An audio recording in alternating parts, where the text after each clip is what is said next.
तो हम लोग बात कर रहे थे आपका आपात उपबंध पर, और आपात उपबंध में बात चल रही थी 356 की। 356 ये कह रहा था कि यदि राष्ट्रपति का ये समाधान हो गया है,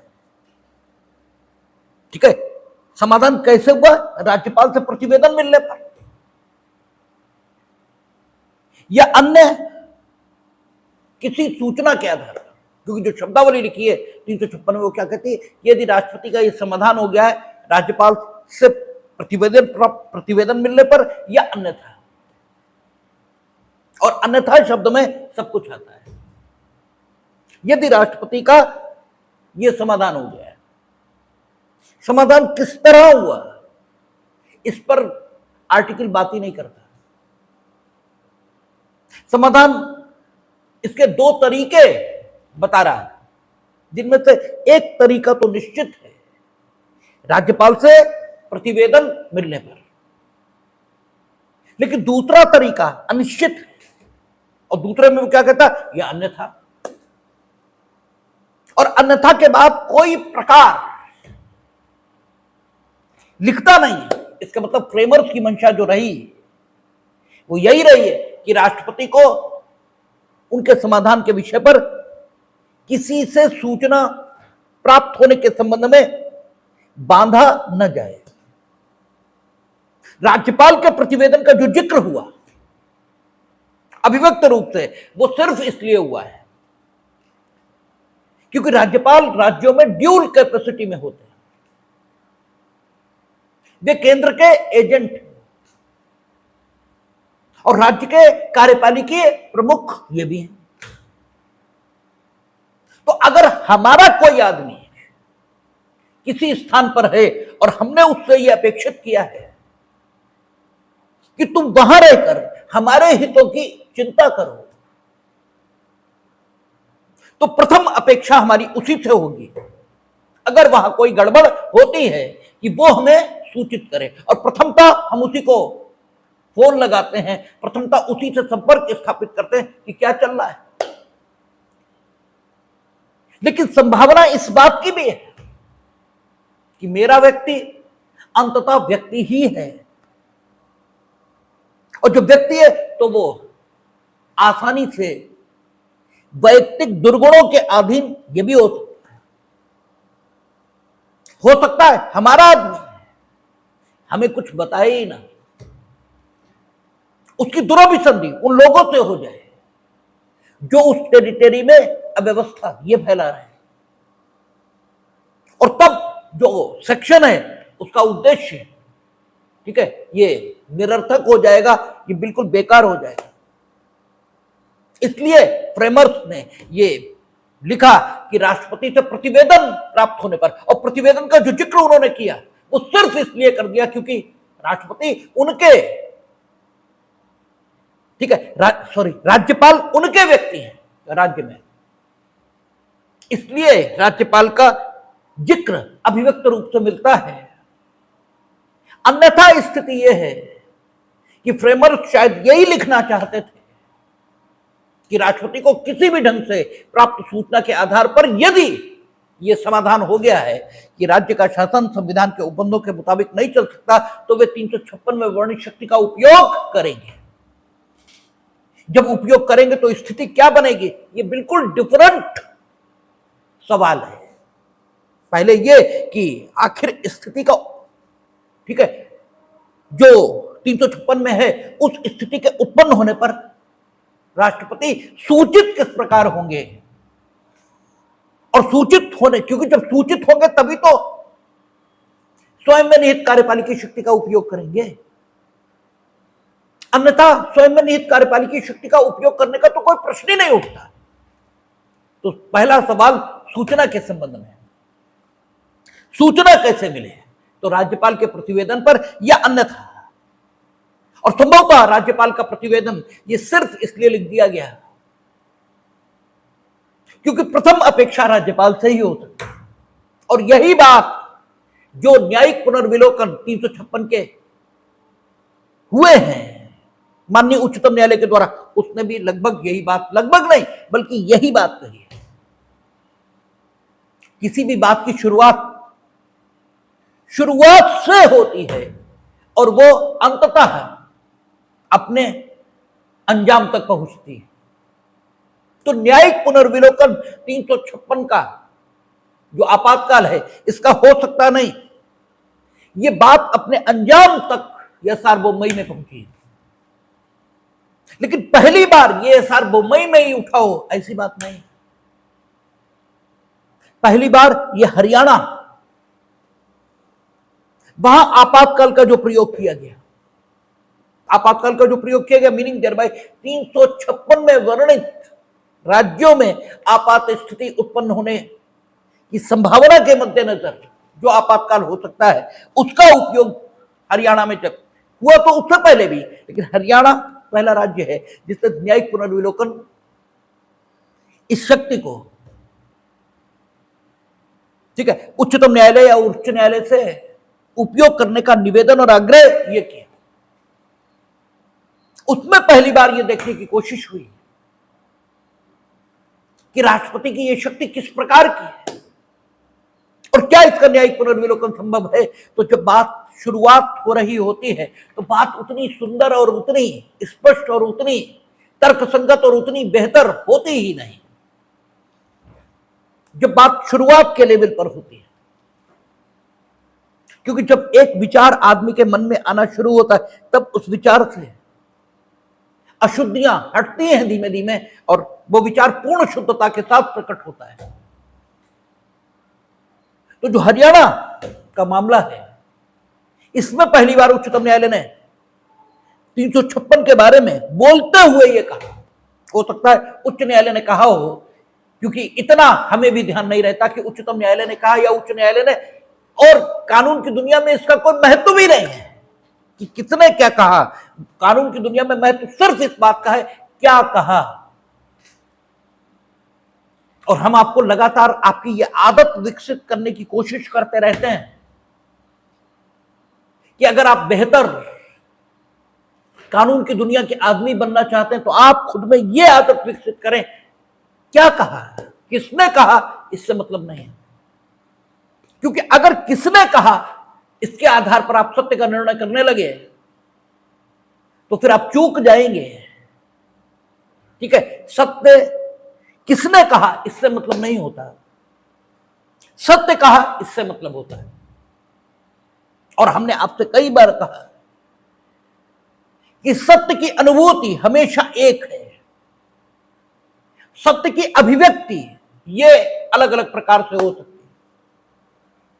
अनुभूति सत्य के संबंध में है, ये एक ही हो सकती है, क्योंकि सत्य एक है, सत्य दो नहीं हो सकते। झूठ अपने अपने होते हैं, झूठ अनेकों हो सकते हैं, सत्य सिर्फ एक हो सकता है। सपने अपने अपने हो सकते हैं, क्योंकि सपना असत्य है और सत्य सिर्फ एक है।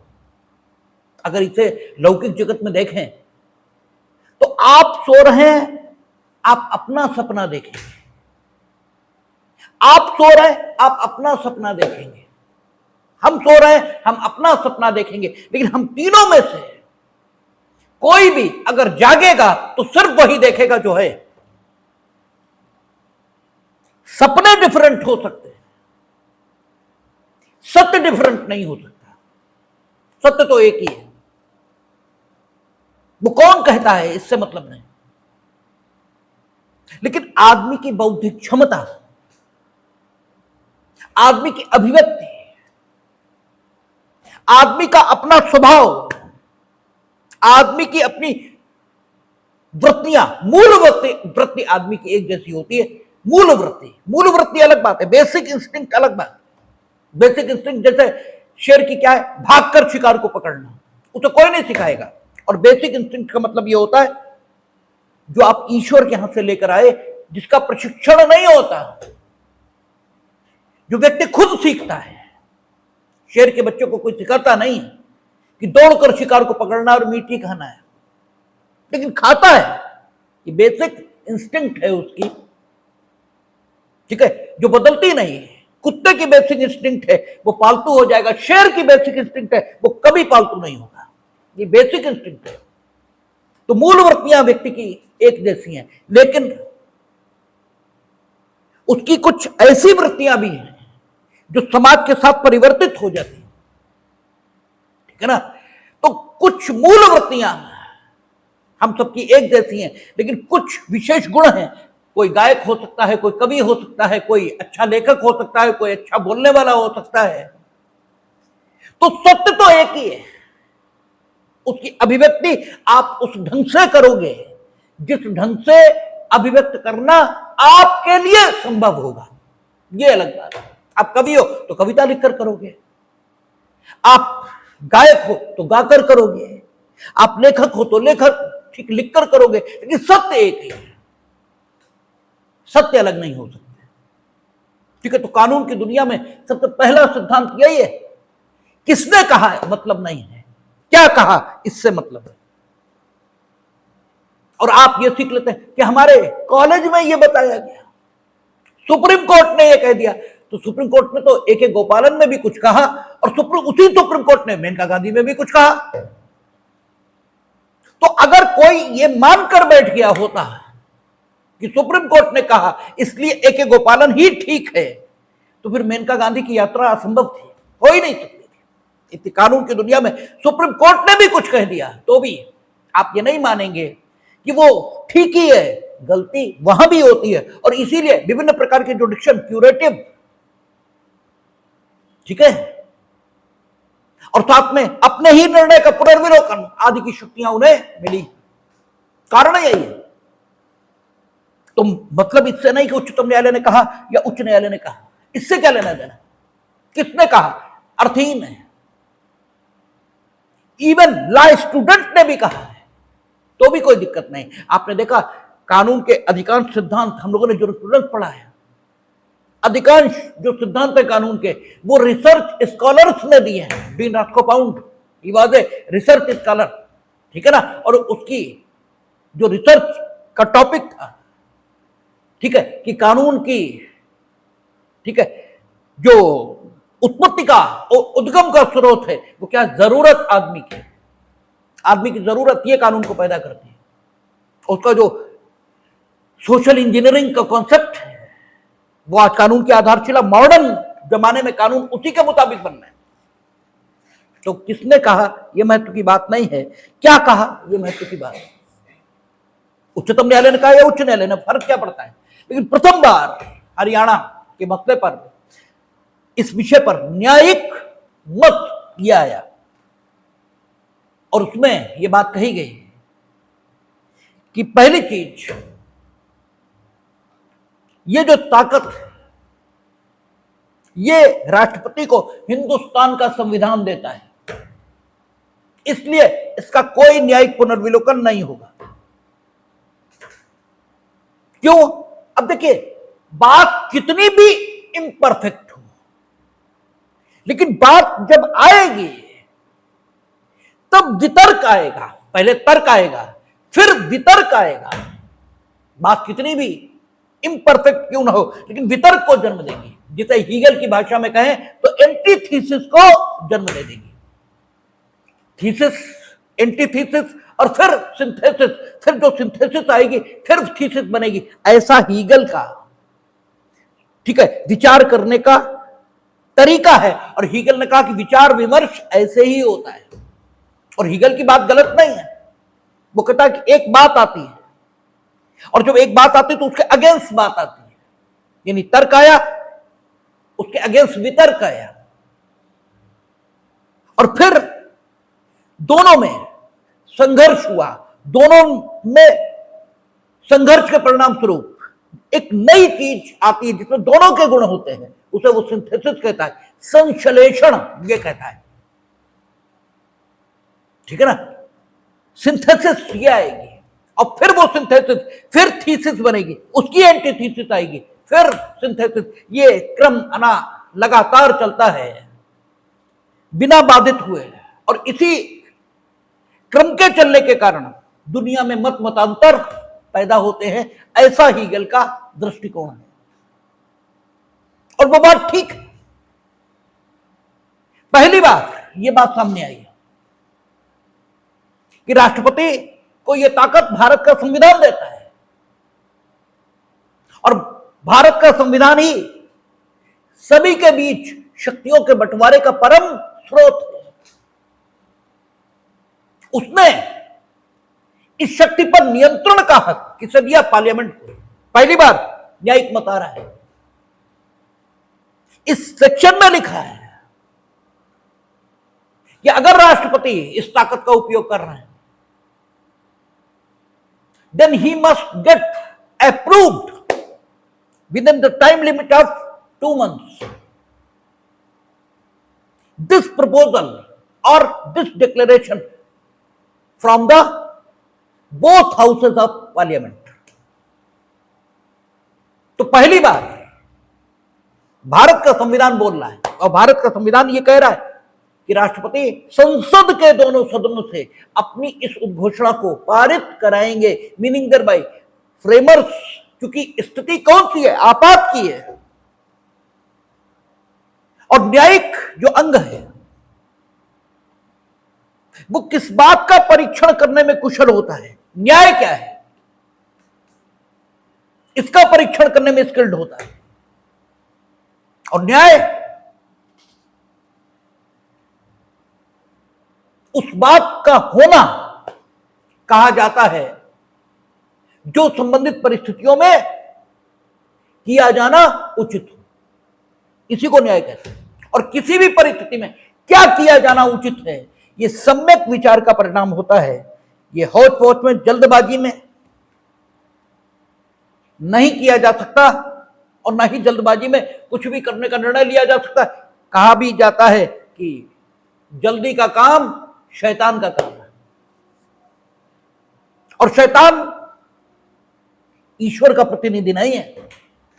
न्याय ईश्वर का गुण है जो शैतान में नहीं हो सकता। ठीक है, शैतान का जो कंसेप्शन है वो ईश्वर के विरुद्ध है और न्याय स्वयं ईश्वर का स्वभाव है, इसलिए शैतान में वो स्वभाव हो ही नहीं सकता। इसलिए न्याय जल्दबाजी में नहीं हो सकता।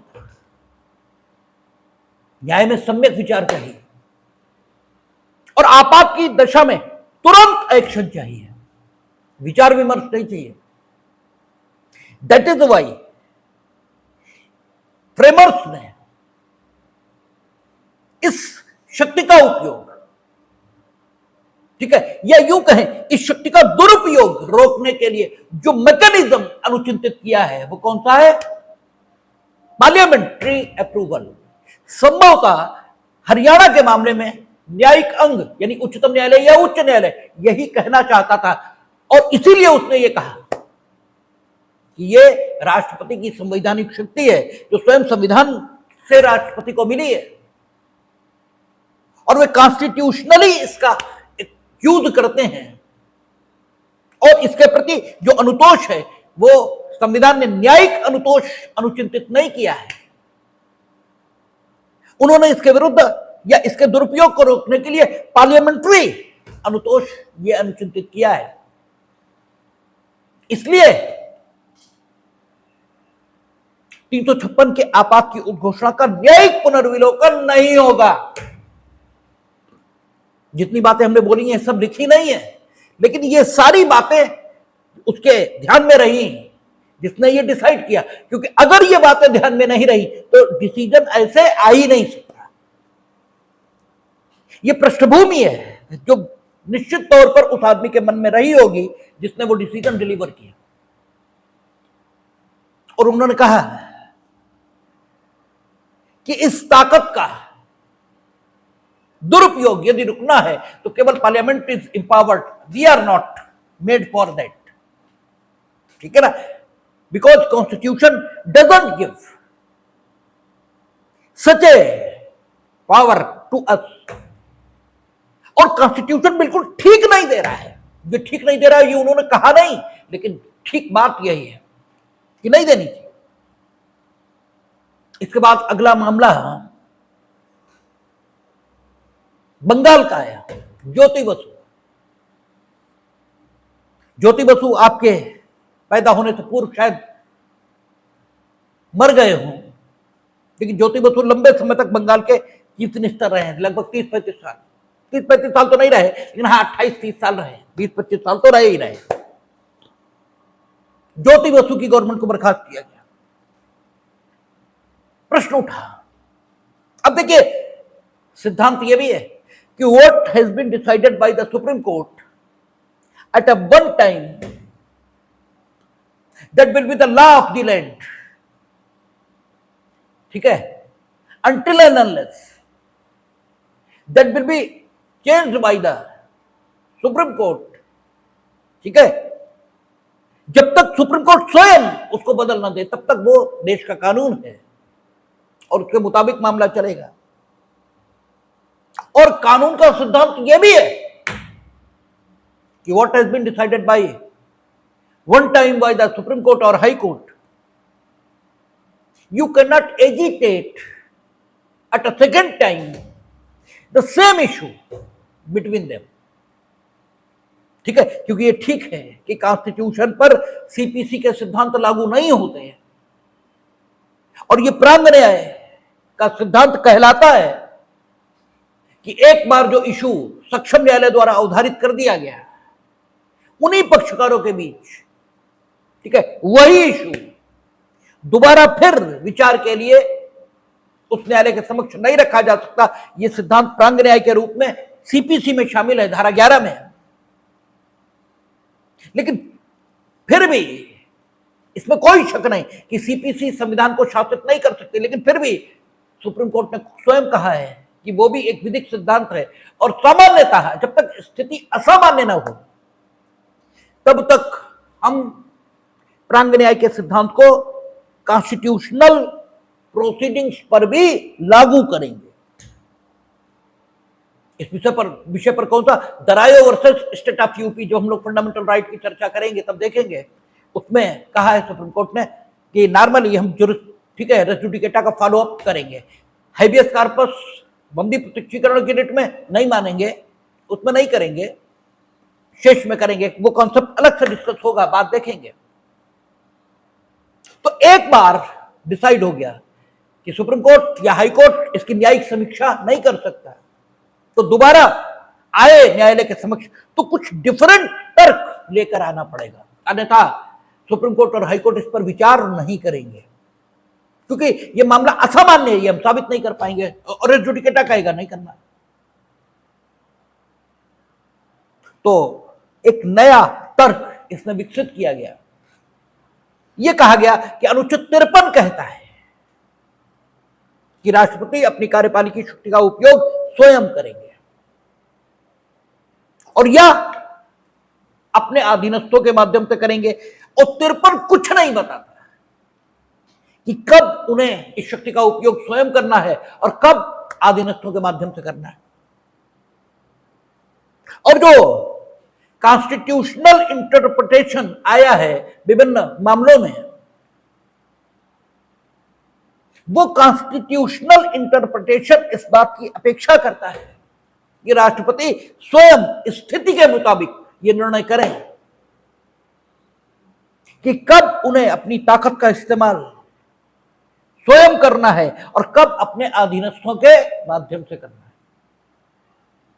तो उन्होंने कहा this is the situation in which president must enjoy their power, ठीक है ना, कैसे, अपने माध्यम से, personally he must enjoy this power personally, not through the council of ministers।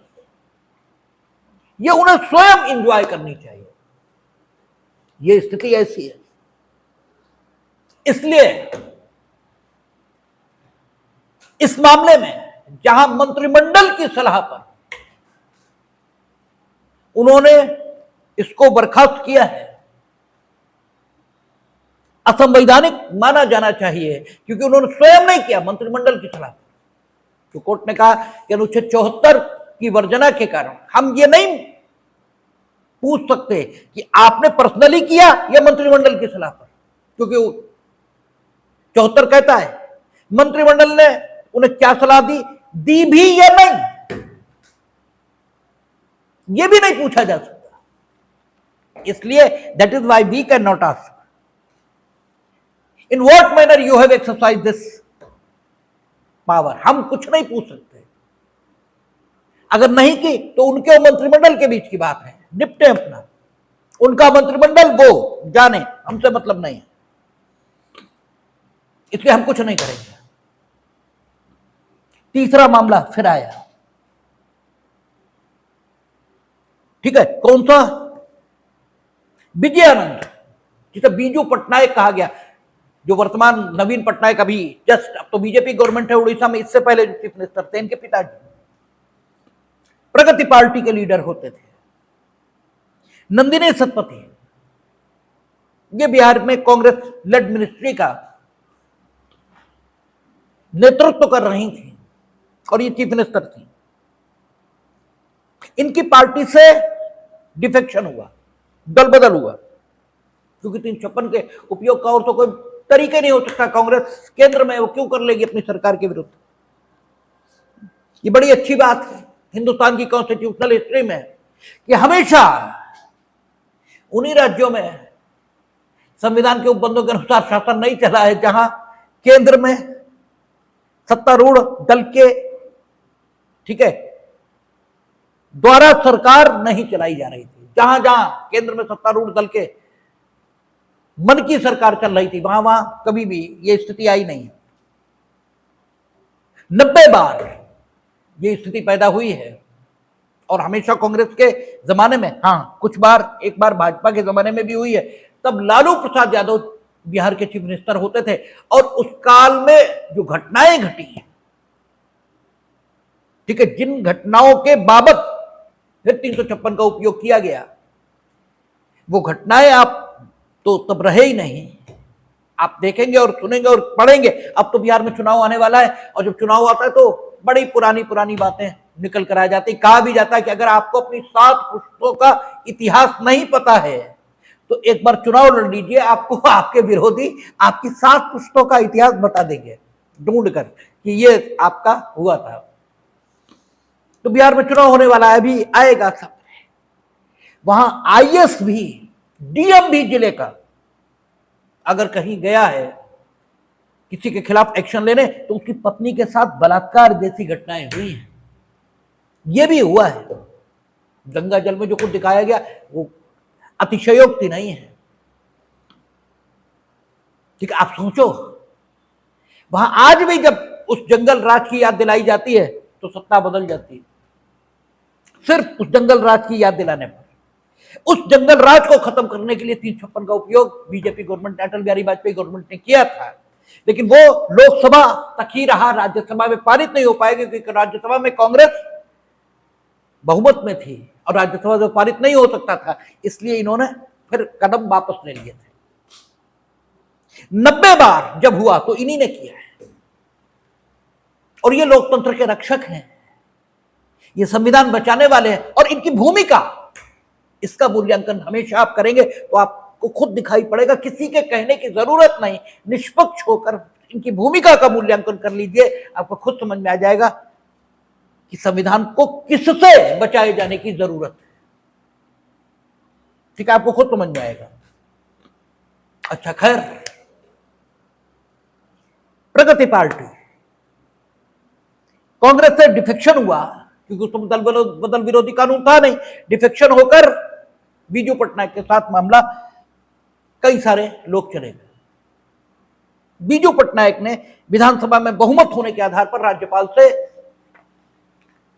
यह अनुरोध किया कि वे उन्हें सरकार बनाने के लिए आमंत्रित करें, क्योंकि यह उन्हीं का हक है।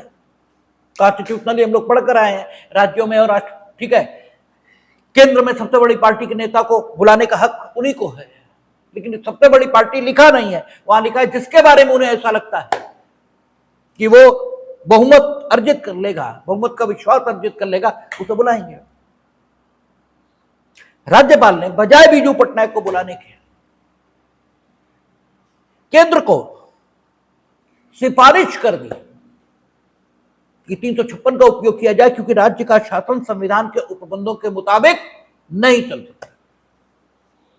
अब आप कहेंगे इसमें संविधान के उपबंधों के मुताबिक कैसे नहीं चल सकता शासन। हमने आपसे एक दिन चर्चा की थी कि हिंदुस्तान वो देश है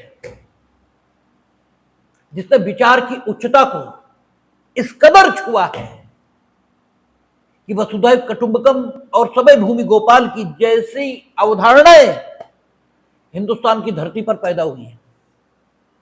ठीक है ना, हिंदुस्तान वो देश है और हिंदुस्तान ही वो देश है जो दुनिया में आज की डेट पर सबसे अधिक नीच, सबसे अधिक धूर्त और सबसे अधिक पाखंडी इस रूप में सामने है। इतना पाखंड, इतना झूठ, इतना धूर्तता, इतनी गिरावट दुनिया के देशों में अगर आप ढूंढेंगे तो शायद खोज का विषय होगी। हो सकता है 1 8 2 4 6 8 10 देशों में निकल भी आए, लेकिन टॉप पर शायद हम ही होंगे। और आपसे कहा गया था इसका कारण क्या है, तो हमने कहा था इसका कारण मात्र इतना है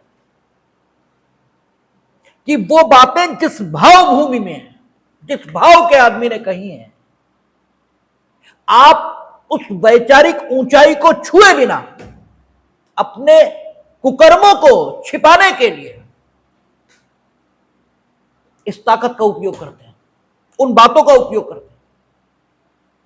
जब आप उस भावभूमि को छुए बिना उन तर्कों का उपयोग करते हैं तो वे ही तर्क आपके कुकर्मों को छिपाने का माध्यम बन जाते हैं। आप कहते हैं सबे भूमि गोपाल की, और इस आधार पर दूसरे की जमीन पर कब्जा करते हैं कि वो ईश्वर की है, आपकी थोड़ी है। लेकिन आपकी भी भूमि तो इस सिद्धांत के मुताबिक उसकी है। अपनी भूमि पर उसके प्रवेश करते ही आप अतिचार का मुकदमा लिखाते हैं। जिन्होंने ये सिद्धांत दिया उनके लिए अपना कुछ था ही नहीं, सब कुछ अपना था, इसलिए वो ठीक थे। उनका आचरण समाज में समरसता पैदा करता था। तुम्हारा आचरण पाखंड, क्योंकि तुम उस वैचारिक ऊंचाई को छू नहीं रहे हो। ठीक है, अभी हम सुन रहे थे बैठे हुए, उसने कहा सच्ची बात कही थी मैंने, लोगों ने सूली पर चढ़ाया। ठीक है, और तो सच्ची बात कहने पर सूली मिलेगी, इसीलिए कहा गया है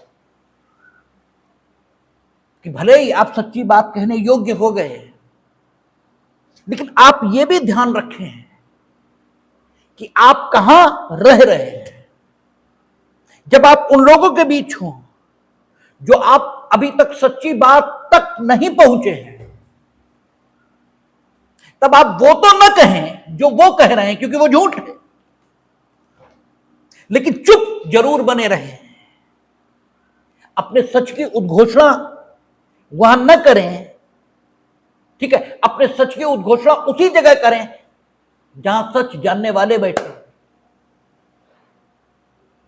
अन्यथा अकेले रहें। और इसीलिए शायद सोफिस्टों ने कहा कि वो व्यक्ति न्यायी है, वो न्याय संगत आचरण करता है जो अकेले में अपने स्वभाव में जीता है, किंतु जब लोगों के बीच आता है तो समाज के नियमों का पालन करता है। हमारे पूर्वजों से, क्योंकि वो भोले रहे होंगे, इतनी ऊंचाई विचार की कोई धूर्त व्यक्ति छू नहीं सकता, इसलिए शायद उन्होंने ये बात सामान्य तौर पर कह दी कि सबे भूमि गोपाल की, और इसका दुरुपयोग हम लोगों ने करना शुरू कर दिया।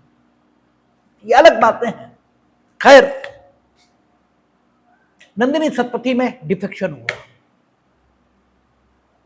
356 के उपयोग की सिफारिश हो गई राज्यपाल ने, और राज्यपाल ने जो तर्क पकड़ा वो बहुत शानदार है।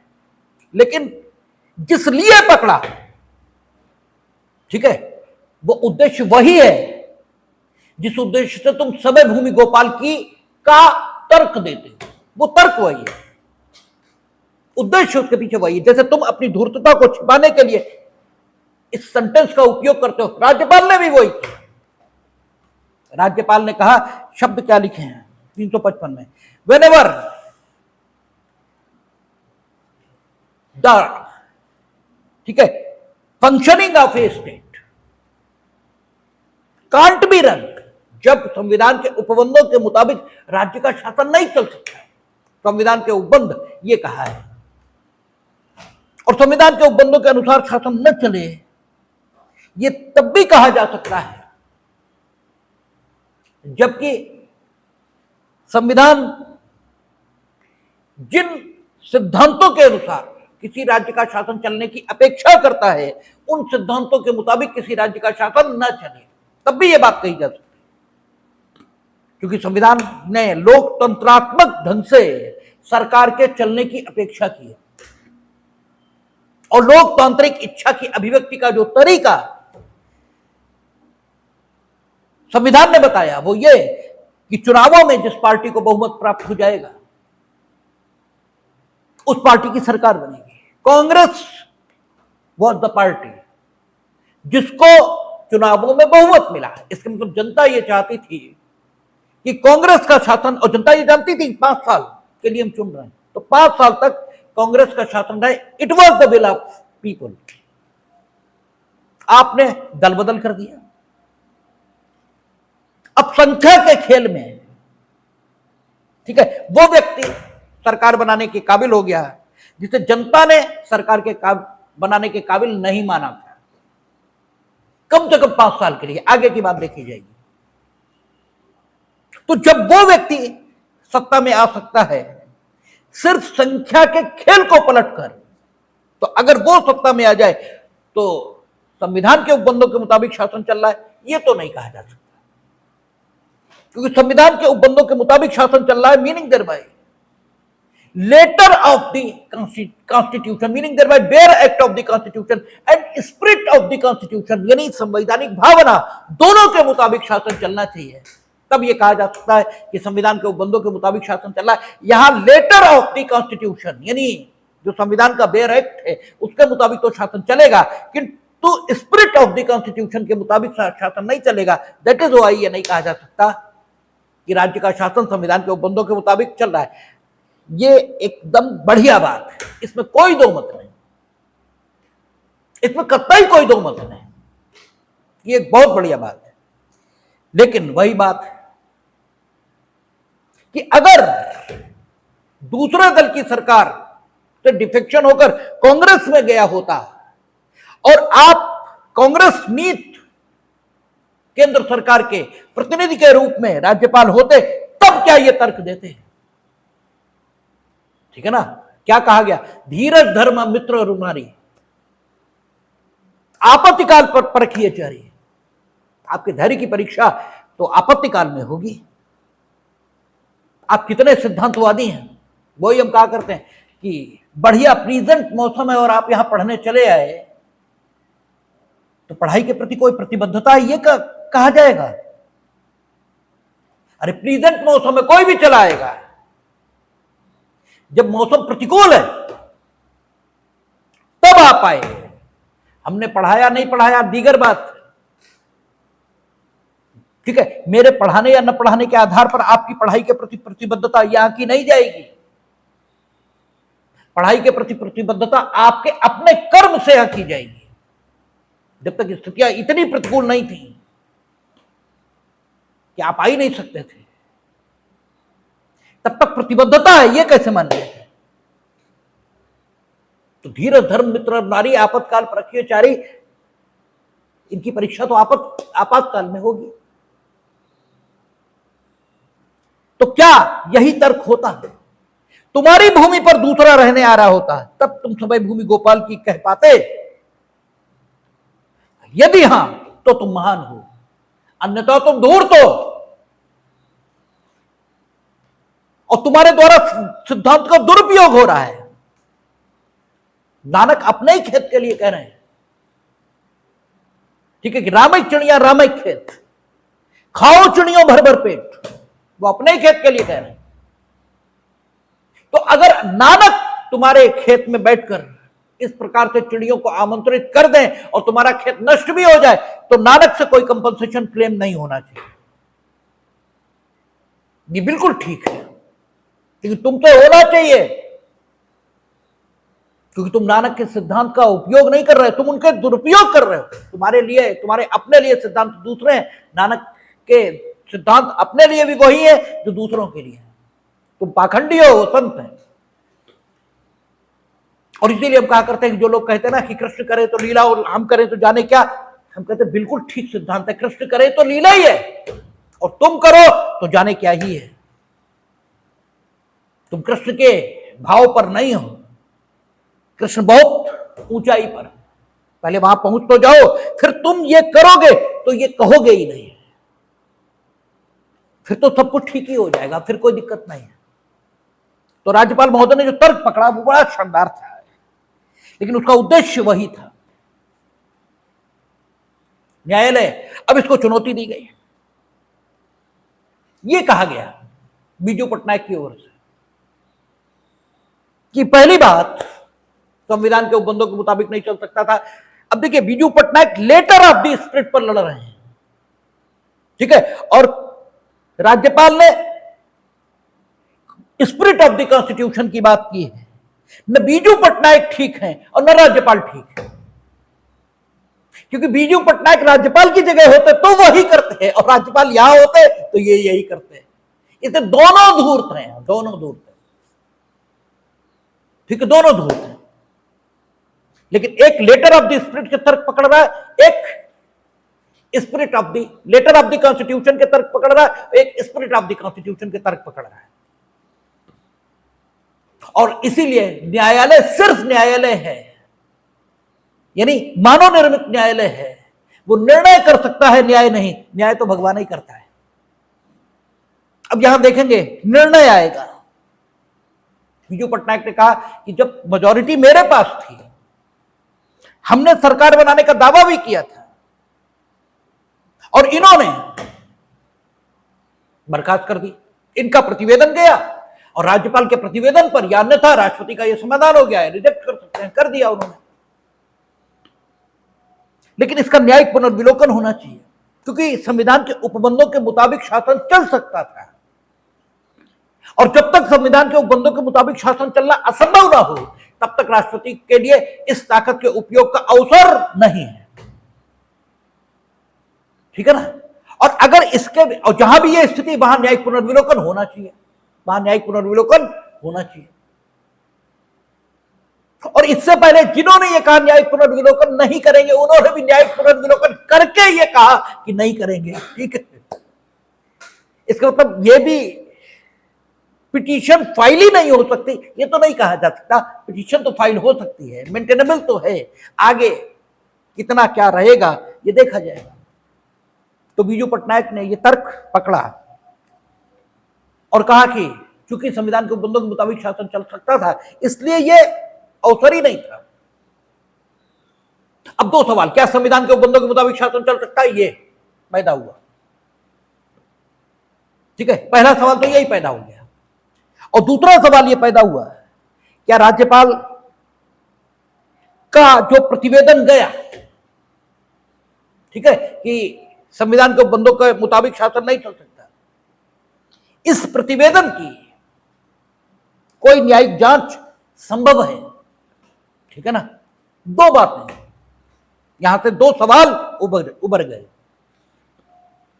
तो पहले के बारे में कोर्ट ने कहा कि आप कहते हैं कि राज्य का शासन संविधान के उपबंधों के मुताबिक चल सकता था, और फिर भी उन्होंने रिपोर्ट भेजी। यह नहीं कहा जा सकता कि वो अवसर आ गया था जिसमें कहा जाए कि राज्यपाल का, ठीक है, कि शासन संविधान के उपबंधों के मुताबिक नहीं चल सकता और राज्यपाल को प्रतिवेदन भेजना चाहिए, यह नहीं कहा जा सकता। तो इस संबंध में हमारा कहना यह, अब न्यायालय बोल रहा है कि ये टर्म बड़ा विस्तृत है, ठीक है, और ये स्वयं संविधान निर्माताओं ने संविधान में प्रयुक्त किया है कि जब राज्य का शासन संविधान के उपबंधों के मुताबिक नहीं चल सकता, ऐसी सूचना राष्ट्रपति को राज्यपाल के प्रतिवेदन से मिलती या अन्यथा मिलती है। अब वही बात वो कहने लगे कि राज्यपाल का प्रतिवेदन जो उल्लिखित है वो तो सिर्फ इसलिए उल्लिखित है क्योंकि वो प्रतिनिधि हैं, अन्यथा भी मिले, और अन्यथा किस प्रकार की सूचना उन्हें मिले, किस सोर्स से मिले, इस संबंध में कुछ नहीं लिखा है। यानी किसी भी सोर्स से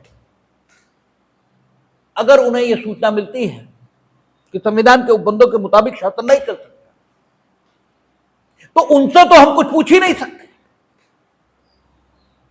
कि भाई कौन सी सूचना तुम्हें मिली थी, किस आधार पर तुमने किया, क्योंकि एक तो 361 हमें उनसे कुछ भी पूछने को मना करता है। और अगर उन्हें यह सूचना उनके मंत्रिमंडल ने भी दी तो 74 वो कहता कि पूछोगे ही नहीं,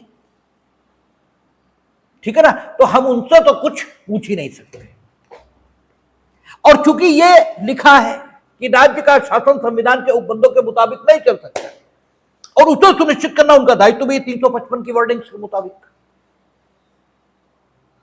और ये जो 355 की वर्डिंग्स है ये उनमें दोनों तरीके का जुडिक्शन भी नीड करती हैं कि अगर राज्य का शासन संविधान के उपबंधों के अनुसार नहीं चल रहा है तो चला दें, यानी जो बाधा है उसे हटा दें। और दूसरा, बाधा नहीं भी है तो भी ऐसी स्थितियां सुनिश्चित करें जिनमें चलता रहे, कोई बाधा ना आए। दोनों काम वो कर सकते हैं। और इसके संबंध में सूचना भी उन्हें अपने सोर्सेज से मिलेगी। तो इस बात का कि क्या राज्य में ये स्थिति थी कि उसका शासन संविधान के उपबंधों के अनुसार चल सकता है या नहीं, इसका न्यायिक पुनर्विलोकन संभव नहीं है, क्योंकि कुछ काम असंभव होते हैं। हमने आपसे कहा था कि दो श्रेणियां नहीं है चीजों की, ज्ञात और अज्ञात। कुछ ऐसा भी है जिसे जाना ही नहीं जा सकता, जो अज्ञेय है, सिर्फ ज्ञात और अज्ञात नहीं है। ये बुद्धि का छोटापन है कि आपको ज्ञात और अज्ञात है, क्योंकि जो अज्ञात है वो हमेशा अज्ञात नहीं रहने वाला है। हमने जान लिया है जो पहले अज्ञात था, तो इसका मतलब ये है कि हम वो भी जान लेंगे जो आज अज्ञात है, सिर्फ समय की बात है। अगर हम ये कहें कि दुनिया में ज्ञात और अज्ञात दो ही श्रेणियां, तो हमारा अनुभव ये कहता है कि हम सब कुछ जान लेंगे। लेकिन जो जानने की यात्रा पर गए, जो जानने की यात्रा पर गए, उनका अनुभव डिफरेंट है। उन्होंने कहा कि जब हमने जानना शुरू किया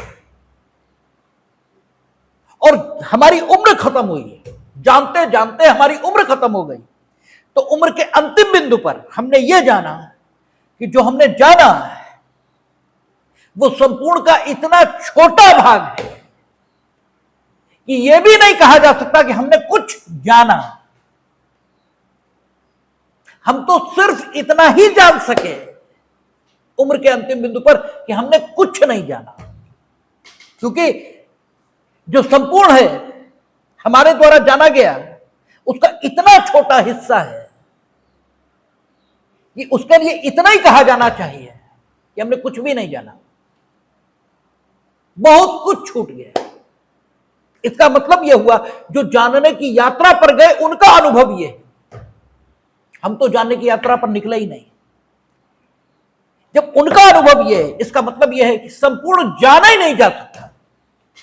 ठीक है, संपूर्ण को जाना नहीं जा सकता, वो अज्ञेय है। ठीक है, तो ज्ञात अज्ञात और यही दो श्रेणियां नहीं है, कुछ ऐसा भी है जो अज्ञेय है, और जो अज्ञेय है उसे जानना असंभव है। और जब अज्ञेय आप अनुभव करते हैं, क्यों ये स्थिति कब आती है? जब अज्ञेय अनुभव आप करते हैं, जब कुछ जान गए और बहुत कुछ बाकी है, तो आपके मन में जो भाव पैदा होता है वो अज्ञेय के प्रति रहस्य का भाव होता है। इसी को रहस्य कहा जाता है। यहां आश्चर्य नहीं होता, यहां ठीक है अब रहस्य है, जान ही नहीं सकते, बुद्धि वहां तक जा ही नहीं सकती। ठीक है ना, इसी को रहस्य कहा जाता है। इसीलिए कहा जाता है जगत एक रहस्य है, परमात्मा एक रहस्य है। वो अनुभव किया जा सकता है कि हम नहीं जान सकते, संपूर्ण नहीं जान सकते। हम वो हो सकते हैं, हो जाएंगे। आप समुद्र को खोज नहीं सकते, जान नहीं सकते, एक किनारे से दूसरे किनारे नहीं जा सकते। समुद्र हो सकते हैं, अगर यदि आप बूंद हैं तो समुद्र हो सकते हैं, जान नहीं, मतलब आप उसके किनारों को पार नहीं कर सकते। इसी को अज्ञेय कहा जाता है। तीन स्थितियां, ज्ञात अज्ञात और अज्ञेय। और तीन यही नहीं है, दुनिया ही तीन पर टिकी है। दुनिया ही तीन पर, हर चीज के तीन डायमेंशन है, और यही विज्ञान भी कहता है हर चीज के तीन डायमेंशन। तो कोर्ट ये कह रहा है ये स्थिति ऐसी है कि राज्य का शासन संविधान के उपबंधों के अनुसार चल सकता है या नहीं, कि इसे जाना ही नहीं जा सकता कि चल भी सकता है नहीं। राष्ट्रपति को सूचना प्राप्त हुई, अब कहां से प्राप्त हुई, कैसे प्राप्त हुई, वो कितनी उचित है कितनी अनुचित है, इस विषय पर न्यायिक पुनरीक्षण नहीं हो सकता, ठीक है, जुडिशियल रिव्यू इस चीज का नहीं हो सकता, क्योंकि ये विषय ही ऐसा है। और उनकी जिम्मेदारी है कि दोनों काम करें, चलता रहे ये भी सुनिश्चित करें, और यदि न चल रहा हो तो चलना सुनिश्चित करें, दोनों बातें करें, ये उनकी जिम्मेदारी है। तो चलता रहे इसके लिए उन्हें क्या करना है ये तय करना हमारा काम नहीं है, ये उन्हें स्वयं ही तय करना चाहिए, इसलिए इसका जुडिशियल रिव्यू संभव नहीं है। दूसरी बात कि राज्यपाल ने, दूसरी बात यह है कि राज्यपाल ने प्रतिवेदन भेजा है, तो क्या राज्यपाल के द्वारा भेजे गए प्रतिवेदन की यह न्यायिक जांच हो सकती है कि राज्यपाल को यह प्रतिवेदन भेजना चाहिए था या नहीं, ठीक है ना, प्रतिवेदन भेजना चाहिए था या नहीं, क्योंकि आपका कहना है वो स्थिति नहीं थी, फिर भी उन्होंने भेजा, आपका कहना तो यही है। तो नक्शल में आप हमसे मांग क्या कर रहे हैं कि हम इस बात की जांच करें कि राज्यपाल ने जो प्रतिवेदन में कहा क्या वो कहना चाहिए था उन्हें उस दशा में, जो दशा राज्य में थी, यही तो आप मांग कर रहे हैं।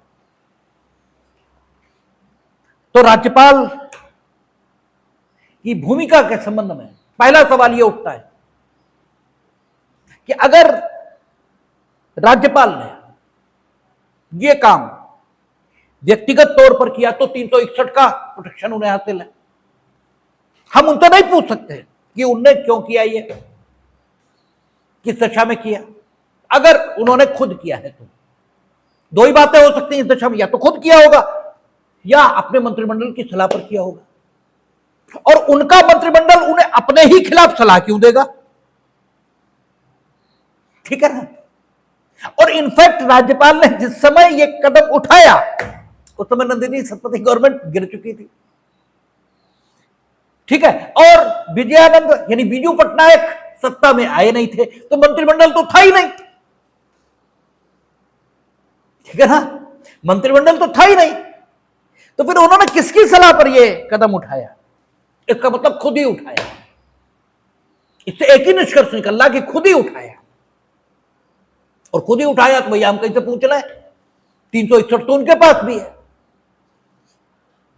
इसलिए हम कुछ नहीं कर सकते। और बीजू पटनायक में भी दोनों बातों पर उन्होंने इनकार कर दिया। अब देखिए तर्क हरियाणा से लेकर यहां तक अलग अलग होते गए, अन्यथा मामला जा नहीं पाएगा, बार बार तर्क हर बार अलग है।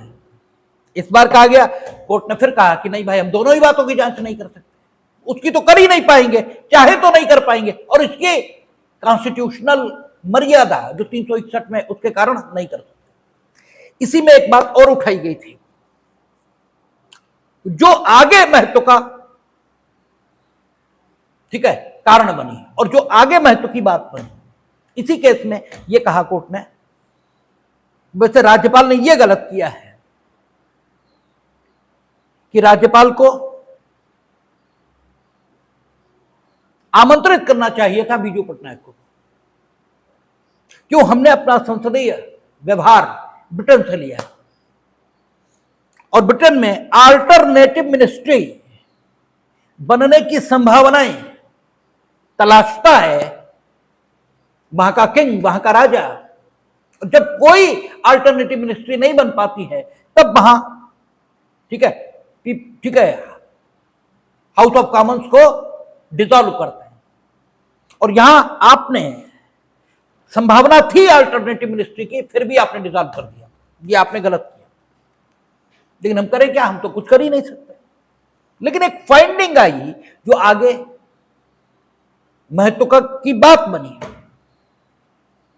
उन्होंने कहा आपने संसदीय परंपराओं का पालन नहीं किया।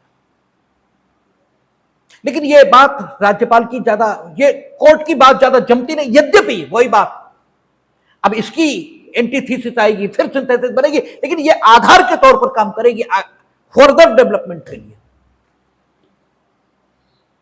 इसलिए बात महत्व की है। लेकिन इसके विरोध में भी तर्क हो सकते हो, तर्क के विरोध में वितर्क होगा ही होगा। अगर यह कहा जाए कि चलो पहली चीज तो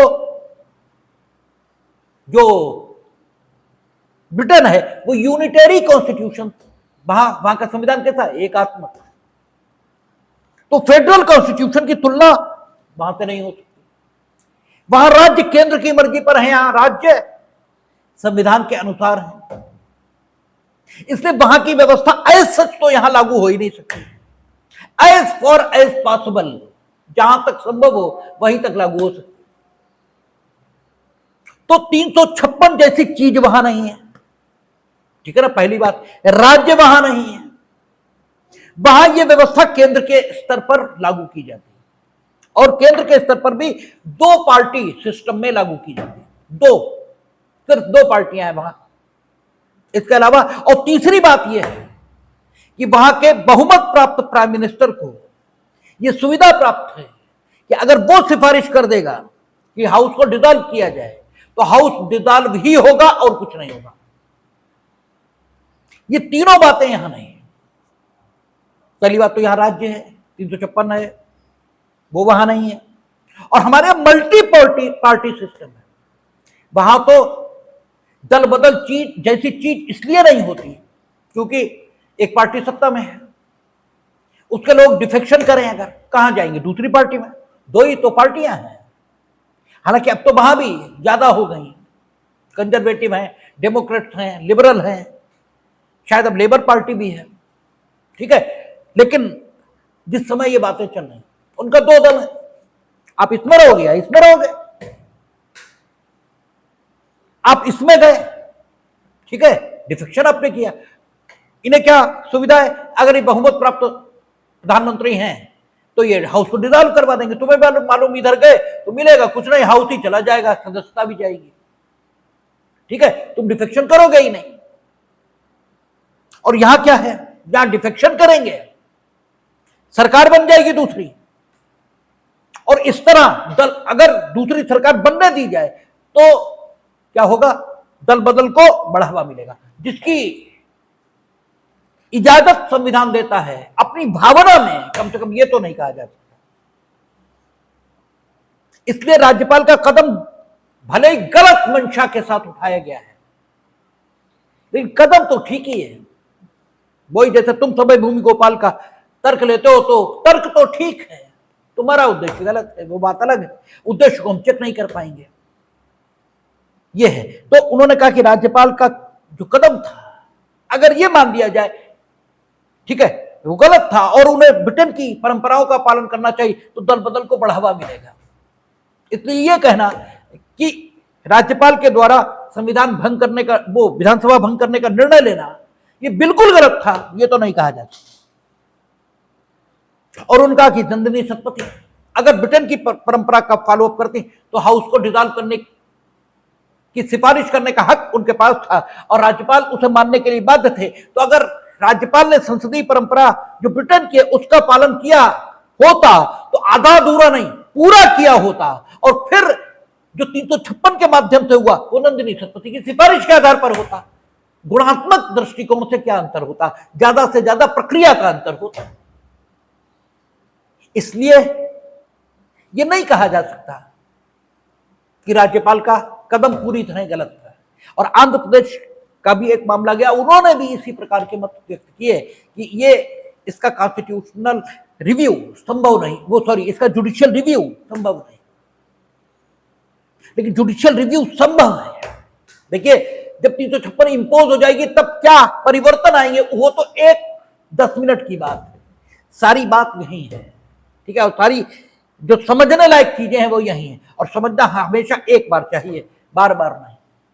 और 356 इस पर सवाल हमेशा हर जगह बनते हैं, इसलिए इसको बिल्कुल ठीक से समझ लेना चाहिए।